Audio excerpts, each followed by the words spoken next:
A dangerous game. The town of Molly was alive with activity, a vibrant place where traders, artisans, and townsfolk mingled daily.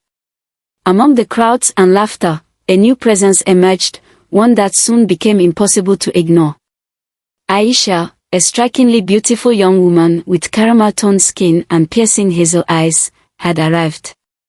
Her long, flowing hair and confident stride turned heads wherever she went, her charm as effortless as the soft breeze that carried her scent. Aisha had recently moved to Molly from a distant village, carrying an air of mystery. Her arrival sparked excitement, particularly among the townsmen, who couldn't help but notice her beauty. Yet, while many eligible bachelors tried to court her, Aisha paid them no mind. Her attention was reserved for a different type of man, those already committed.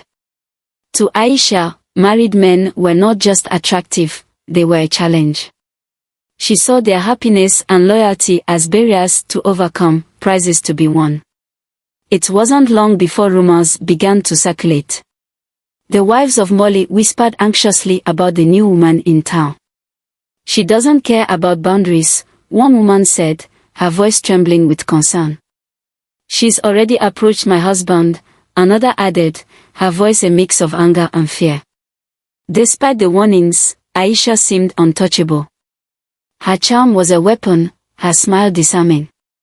She had an uncanny ability to make men feel special, as though they were the only ones in her world.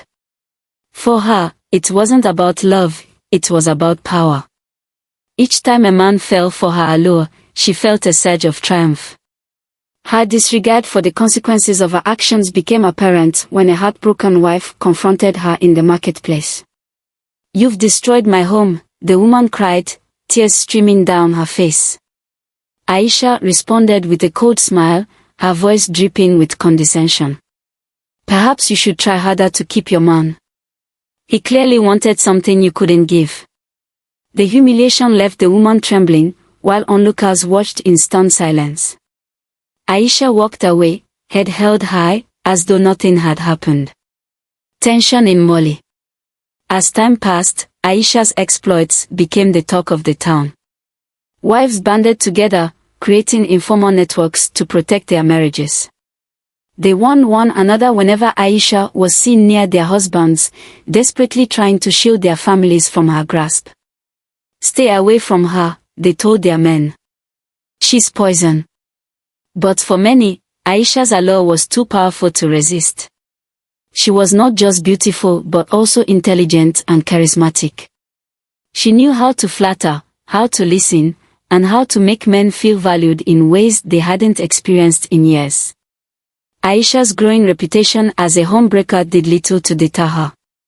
In fact, she reveled in it.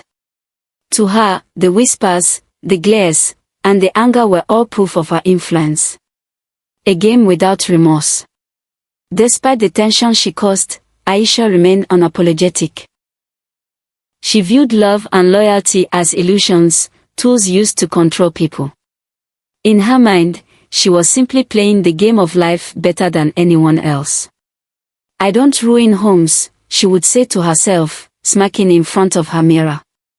"I show them what they are missing." Her confidence was unshakable, and her charm became a shield against the growing resentment of the community. But behind her captivating exterior lay a deeper truth, a heart burdened by pain and a past she rarely spoke of. Aisha's view of love and relationships had been shaped by betrayal and abandonment, scars that she hid beneath her radiant smile. For now, however, she pushed those thoughts aside. In Bali, Aisha was a force to be reckoned with, and no one could predict the chaos she would bring to the town.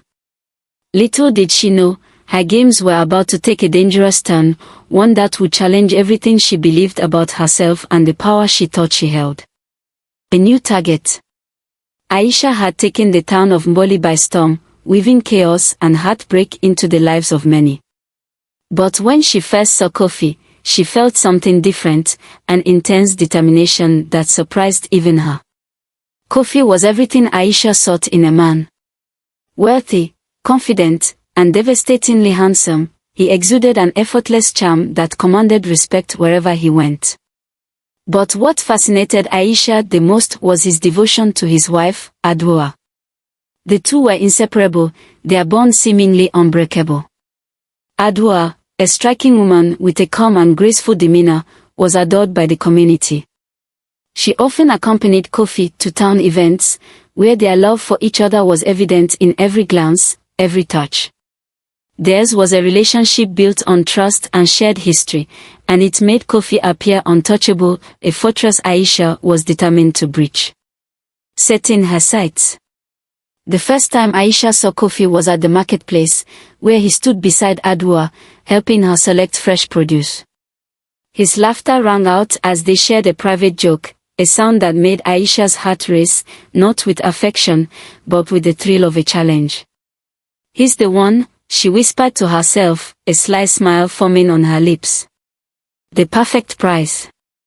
Word of Kofi's unwavering loyalty to his wife only fueled her obsession.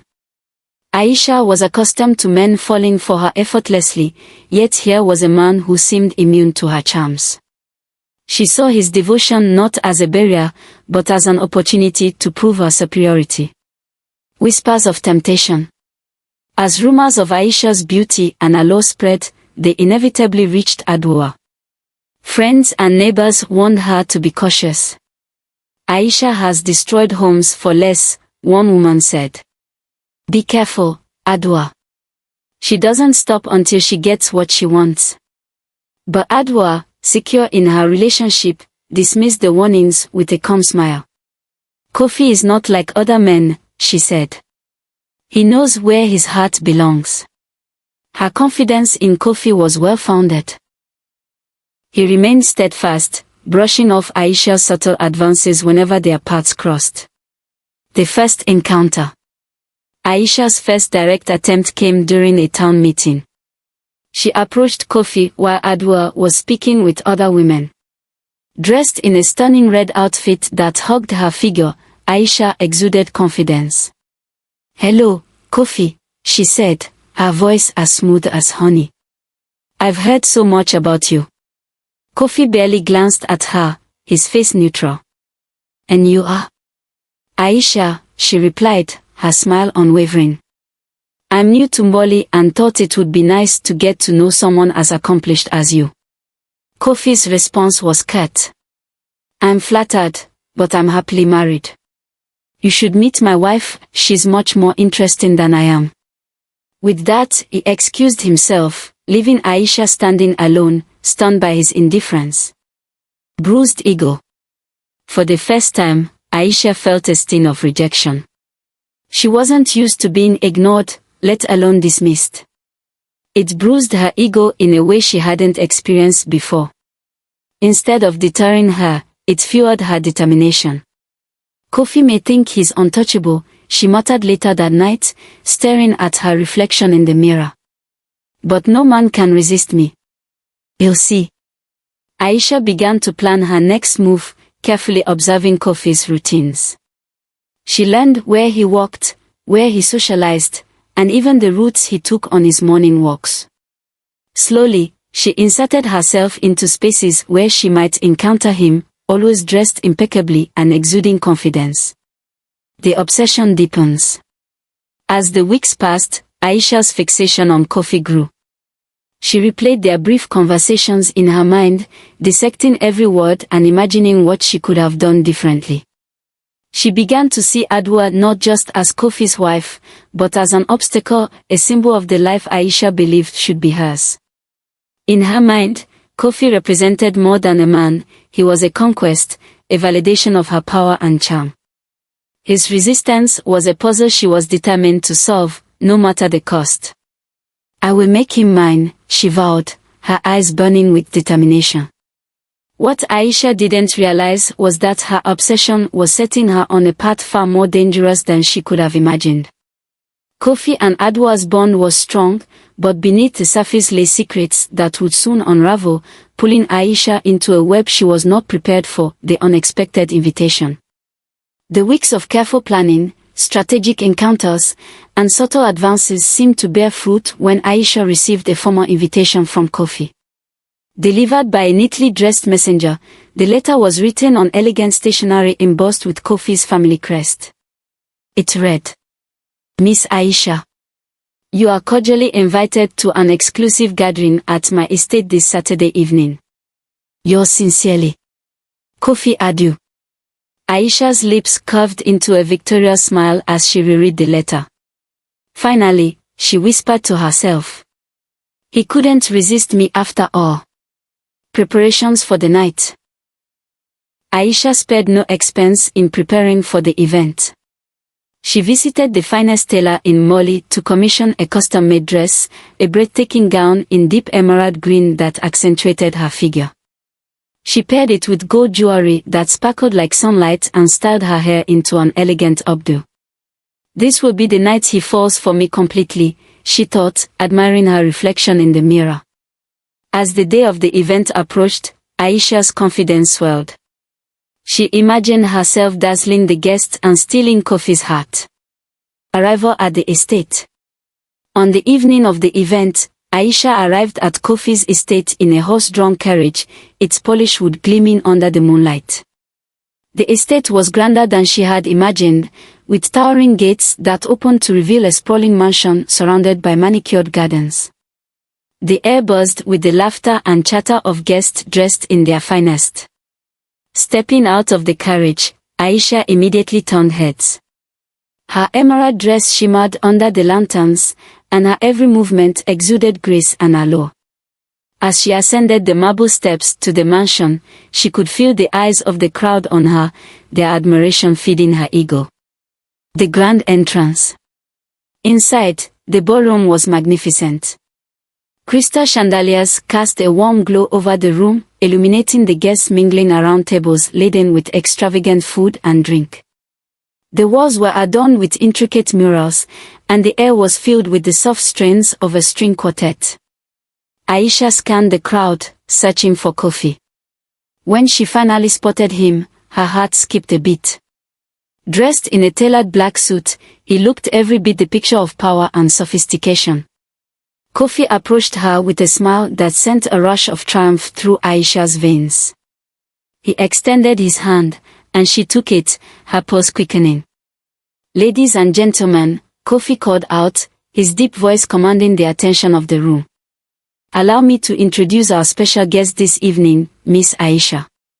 A round of applause filled the room as Kofi gestured toward her. Aisha's cheeks flushed with pride as she soaked in the admiration. A false victory. Throughout the night, Kofi was the perfect host, ensuring Aisha felt welcomed and included. He introduced her to influential guests, lavished her with compliments, and even asked her to dance. As they moved across the dance floor, Aisha felt certain that her efforts had finally paid off. "Kofi," she said softly during their dance, "thank you for inviting me tonight. It means so much." Kofi smiled, his expression unreadable. "You've made quite an impression, Aisha. I thought it was only fair to return the favor." His words were ambiguous, but Aisha interpreted them as a confirmation of her victory. She was convinced that she had captured his attention and was now on the brink of winning his heart. The night's end. As the evening drew to a close, Kofi escorted Aisha to the mansion's grand entrance. The guests had begun to leave, their carriages disappearing into the night. "Thank you for coming," Kofi said, his tone polite but distant. "I trust you enjoyed yourself." "More than you can imagine," Aisha replied, her eyes lingering on his. Kofi nodded and stepped back, his face unreadable. As the carriage pulled away, Aisha leaned back against the seat, a satisfied smile spreading across her lips. This is just the beginning, she thought. What Aisha didn't see. What Aisha failed to notice, however, were the subtle exchanges between Kofi and Adwa throughout the evening. Their quiet smiles and knowing glances spoke of a shared understanding, one that hinted at a plan far more intricate than Aisha could have imagined. For Kofi, this was no ordinary invitation. It was the first move in a game far more dangerous than any Aisha had ever played, a game where the stakes would soon become devastatingly clear, the revelation. The night of the grand event lingered in Aisha's mind as a symbol of triumph. The admiration she received from the guests and Kofi's attentiveness convinced her she was on the verge of claiming her ultimate prize. However, a faint unease tugged at her subconscious, a feeling she brushed aside as nerves. Strange glances and whispered words. When Aisha arrived at the event, the guest reactions seemed different from before. Many greeted her with overly warm smiles or prolonged stares, their eyes lingering a moment too long. Conversations hushed as she passed, and though she was used to being the center of attention, this felt unnatural. Perhaps it's because Kofi introduced me as a special guest, she reassured herself, adjusting her emerald gown and holding her head high. Yet, the unease grew. A soft, chilling breeze seemed to follow her through the mansion, and shadows danced unnaturally along the walls. An invitation to the private room. Later in the evening, Kofi approached her with a charming smile. "You've brightened the night, Aisha," he said smoothly. "There's something I'd like to share with you, a toast to celebrate this evening." Aisha's pulse quickened. Was this the moment she'd been waiting for? "Lead the way," she replied with a coy smile. Kofi escorted her to a secluded room at the far end of the mansion, its door framed by carved wooden patterns. The room was lavishly furnished, with velvet curtains, gilded chairs, and a table set with 2 ornate goblets of wine.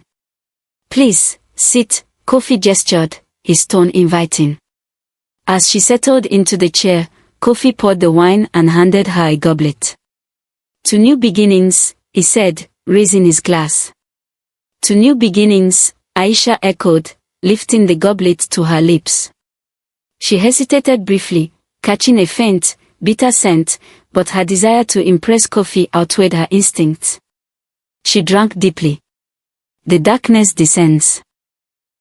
Almost immediately, Aisha felt her body grow heavy. Her limbs slackened, and her vision blurred. Panic surged within her, but she couldn't move or speak. The edges of her consciousness began to fade as she slumped into the chair.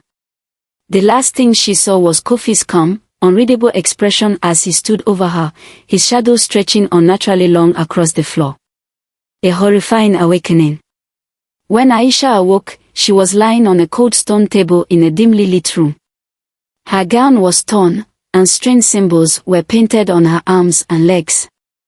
The air was thick with the scent of burning herbs, and the walls flickered with the light of candles arranged in a precise pattern.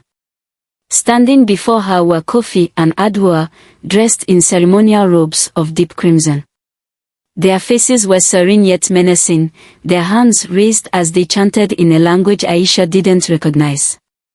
What is this?" Aisha croaked, her voice barely audible as she tried to move, her body paralyzed by the lingering effects of the potion. Kofi turned to her, his expression cold and detached. "You thought you had won, didn't you? That you had me wrapped around your finger?" Adwoa stepped forward, her calm demeanor radiating power. "You've been so focused on playing your games, Aisha, that you failed to see the one you've walked into." The ritual unveiled. Adwoa began to speak, her voice eerily steady. "Kofi and I were not always the people you see before you. Years ago, we lived in poverty, scraping by with nothing to show for our efforts. But the gods of the dark rivers took pity on us, or perhaps they saw potential. They granted us wealth, power, and influence." Kofi continued, his tone matter of fact. "But everything comes at a price. Each year, we must offer a sacrifice, a young, beautiful soul whose ambition blinds them to the dangers around them. Someone who desires what does not belong to them." Adwoa leaned closer, her eyes glinting with malice. "This year, my dear Aisha, that someone is you." Aisha's heart raced, her mind screaming as she struggled against the paralysis. "You can't, please," she stammered, her voice barely a whisper. Kofi chuckled, a sound devoid of warmth. It's nothing personal. You just made it so easy. The ritual begins. Kofi and Adwa raised their hands, chanting in unison. The room grew colder, and the air crackled with energy. Aisha felt a strange force pulling at her, as though her very essence was being drawn from her body. She could feel her strength waning, her beauty and vitality slipping away. The candles burned brighter, their flames stretching toward her like grasping fingers. As the ritual reached its peak, Aisha's consciousness began to fade. But deep within her, a small spark of defiance remained, foreshadowing the fallout. Before darkness fully claimed her, Aisha heard Adwa's voice one last time. Your ambition brought you here, Aisha. And now it will be your undoing. With those words, everything went black. What Aisha didn't know was that this ritual, designed to strip her of her vitality, would not go as planned. Forces beyond Kofi and Adwa's understanding were beginning to stir, forces that would soon turn the tide in ways no one could foresee. Aisha's escape. Aisha's body was heavy, her limbs sluggish, but her mind clung to one thought: I must get out of here. Weak and disoriented, she lay on the cold stone table, the ritual still echoing in her ears. Though she was drained, a spark of determination flickered within her. She refused to let Kofi and Adwa destroy her. A desperate fight. As Kofi and Adwa prepared to complete the ritual, Aisha's hand grazed the edge of a nearby candlestick. Summoning every ounce of strength she had left, she grabbed it and hurled it toward the altar. The candles tipped over, their flames catching on the dried herbs scattered across the floor. Startled, Kofi and Adwa turned to extinguish the small fire. Aisha seized the moment. Her legs felt like lead, but she forced herself to move, sliding off the table and staggering toward the door. Stop her! Adwa screamed, her voice sharp and panicked. Kofi lunged after Aisha, but she dodged him, crashing into a small table and sending vials of strange liquids shattering to the ground. The smell of sulfur filled the room as smoke billowed up, momentarily blinding her pursuers. Aisha didn't look back. She stumbled through the dark hallways of the mansion, her bare feet scraping against the cold marble floor. Her gown was torn, her skin bruised, but she pressed on, guided only by the faint moonlight filtering through the windows. Fleeing the estate. She finally reached the front door, throwing it open and tumbling out into the cool night air. The sprawling gardens loomed before her, dark and unfamiliar. Behind her, she heard shouts and footsteps.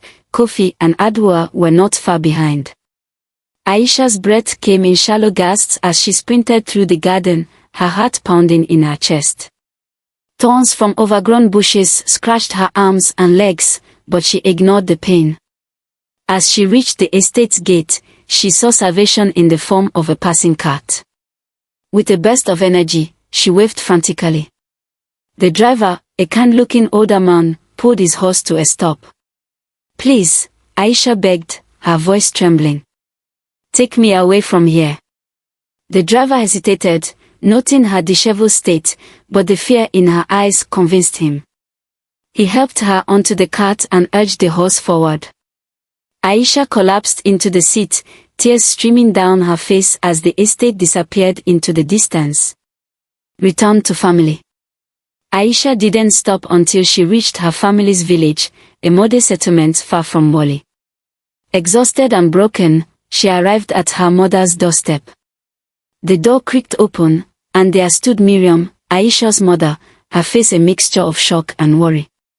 Aisha, what happened to you? Miriam asked, pulling her daughter inside. For hours, Aisha wept in her mother's arms, recounting the horrors she had endured.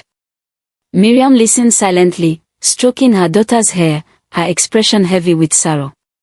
A painful revelation. When Aisha finally calmed, Miriam spoke. You've been running your whole life, Aisha. Chasing something you didn't understand. It's time you knew the truth about why. Aisha looked up, confused. What are you talking about, Mama? Miriam sighed, her voice trembling. Your father. He left us when you were just a child. I tried to protect you from the truth, but perhaps I made things worse. She paused, wiping her eyes. He was a married man, Aisha. He had a family before he met me. When his wife found out about us, he abandoned both of us to save his reputation. I was devastated, but I told myself I didn't need him. I tried to raise you to be strong, but my anger, it shaped the way I raised you. I taught you to see men as untrustworthy, as prizes to be won and discarded. I thought it would protect you, but instead, it's driven you into a dangerous cycle. Aisha stared at her mother, her mind racing. The pieces began to fall into place, her relentless pursuit of married men, her need to prove her worth by taking what others valued most. It all stemmed from the deep-seated pain of her father's abandonment. A moment of reflection. The revelation left Aisha reeling. She realized that her actions in Molly had been fueled not by strength, but by a desperate need to fill a void in her heart. Mama, she whispered, tears streaming down her face. What have I done? Miriam embraced her daughter tightly. You've made mistakes, Aisha, but you're still here. You can change. You can heal. Aisha nodded, her resolve hardening. She knew she couldn't undo the harm she had caused, but she could take the first steps toward redemption. For the first time in her life, Aisha understood that her worth wasn't tied to the men she pursued or the power she wielded over them. She had the strength to change, and she would use it to reclaim her life and make amends for her past. Little did she know, her journey was far from over. The scars left by Kofi and Adwoa were more than physical, and the darkness she had escaped would soon demand a reckoning. Redemption and transformation. The days following her return to her family's village were heavy with reflection for Aisha. The physical wounds from her escape began to heal, but the scars left on her spirit were deep and raw. Her mother's revelation about her father's betrayal lingered in her mind, and the horrors of Kofi and Adwoa's ritual haunted her dreams. Aisha knew she couldn't carry on like this. To truly heal, she needed to confront the darkness that had ensnared her and reclaim the pieces of herself that had been stolen. Seeking the wise elder. Miriam, seeing her daughter's determination, suggested seeking guidance from an elder in a neighboring village. His name is Baba Jomo, she said. He's known for his wisdom and connection to the spiritual realm. If anyone can help you, it's him. Aisha hesitated at first, unsure if even a wise elder could undo the damage caused by Kofi and Adwoa. But as the weight of her experiences pressed on her, she decided she had nothing to lose.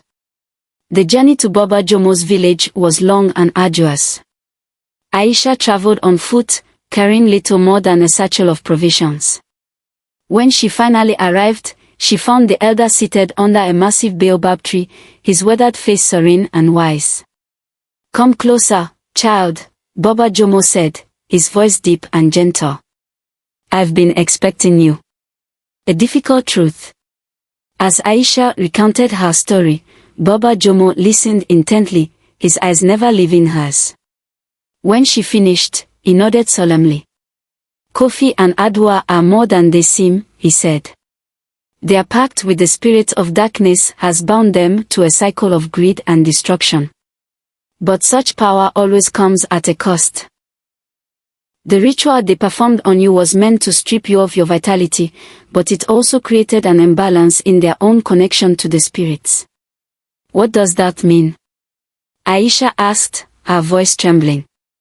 It means their power is unstable, Baba Jomo replied. They are vulnerable, but only if you confront them directly. To reclaim what they've stolen and heal your spirit, you must face them again. Aisha's heart sank. The thought of returning to Kofi and Adwoa filled her with dread. How can I stand against them? They are too powerful. The elder smiled faintly and reached into a leather pouch at his side.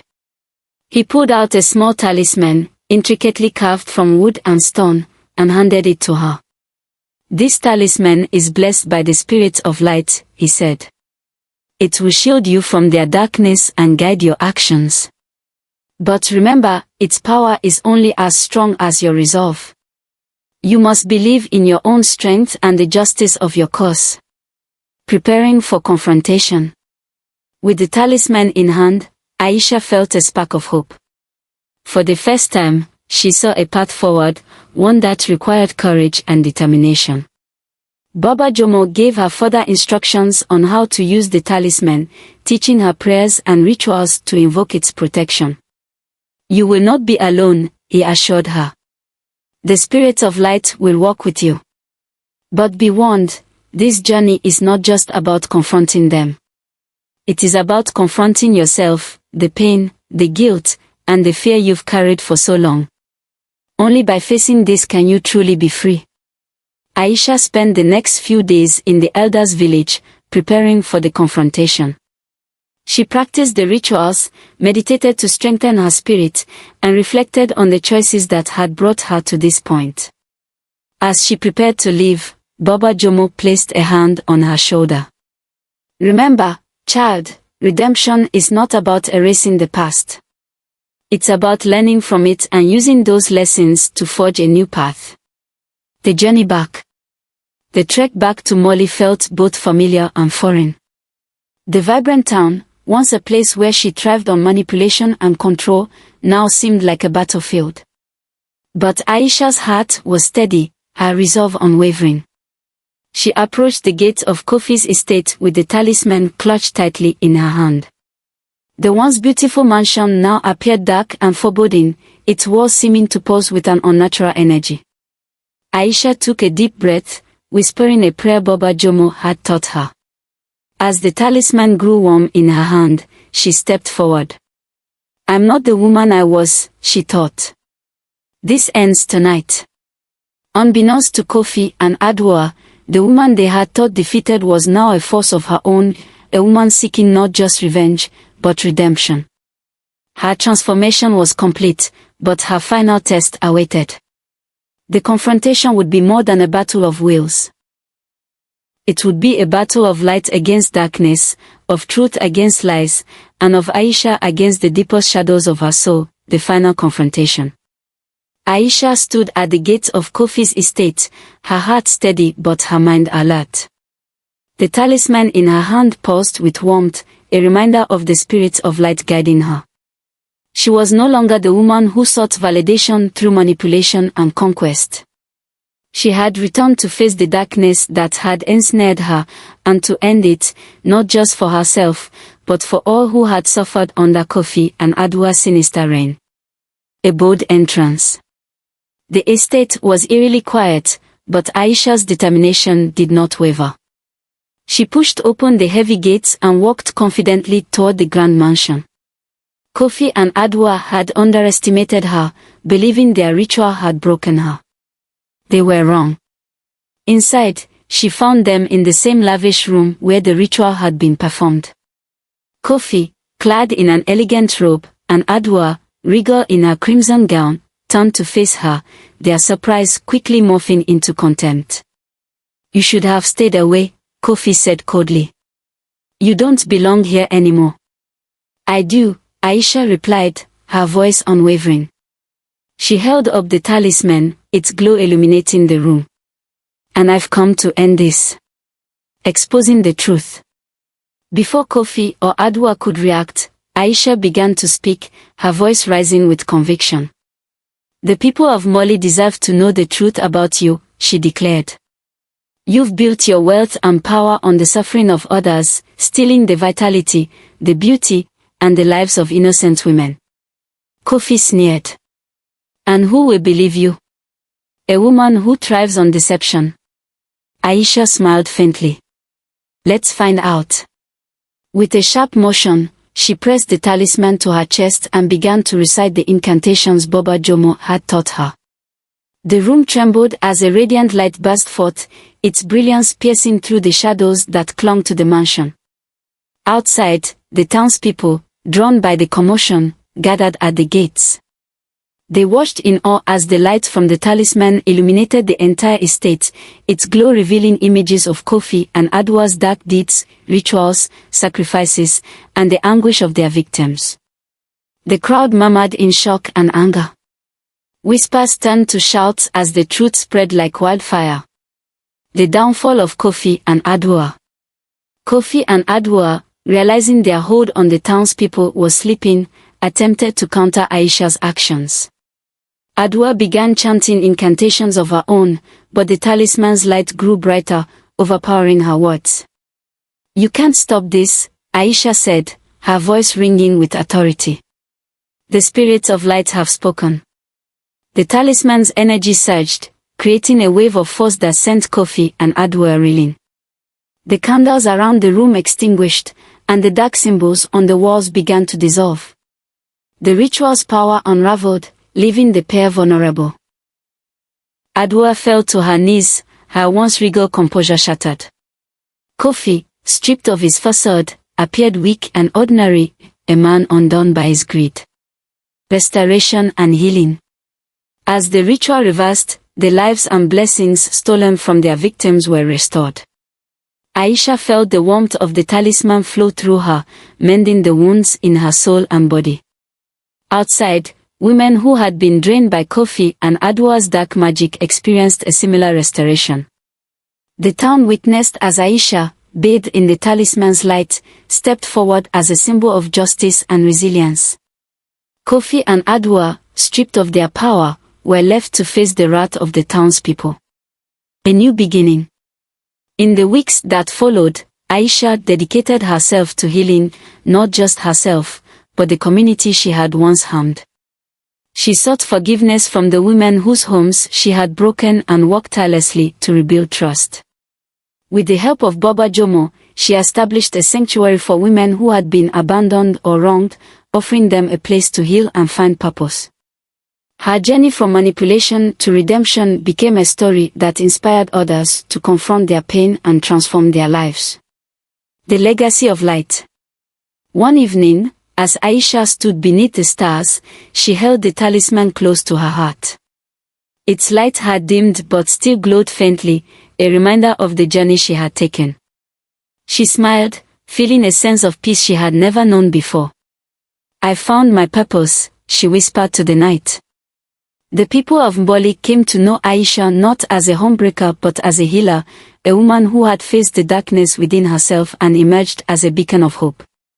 Her transformation was a testament to the power of redemption and the enduring strength of the human spirit.